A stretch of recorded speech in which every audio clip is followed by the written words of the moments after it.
મહાદેવના આ અંશે વિષ્ણુ ભગવાનનું સુદર્શન ચક્ર કરી લીધું હતું. તો આના પાછળની વાર્તા એવી છે કે જ્યારે માતા સતી પોતાના પિતા પ્રજાપતિ દક્ષના યોજેલા યજ્ઞમાં જાય છે ને ત્યાં પોતાનું અપમાન નથી સહી શકતા, મહાદેવનું અપમાન નથી સહી શકતા, ત્યારે એ યજ્ઞની અંદર કૂદીને પોતાના શરીરને ટૂંકાવી દે છે. તો આ વસ્તુ જ્યારે મહાદેવને ખબર પડે છે ત્યારે અતિશય ક્રોધિત થાય છે, પોતાના હોઠ ચાવતા હોય છે અને પોતાના વાળ પકડીને ખેંચતા હોય. તો એ ટાઈમે એમાંથી એક જટા છૂટી પડે છે જે કન્ટિન્યુઅસ અગ્નિની જેમ સળગતી હોય છે, અને એ જટાને જ્યારે નીચે ફેંકે છે ત્યારે એમના અંત રૂપે વીરભદ્ર પેદા થાય છે. અને વીરભદ્રને મહાદેવ આદેશ આપે છે પ્રજાપતિ દક્ષને ખતમ કરી દેવા માટે.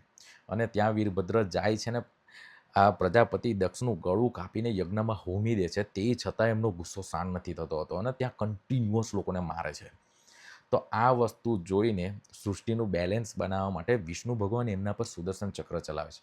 અને એ જ્યારે સુદર્શન ચક્ર ચલાવે છે ત્યારે વીરભદ્ર ઇઝીલી એ સુદર્શન ચક્રને ગળી જાય છે.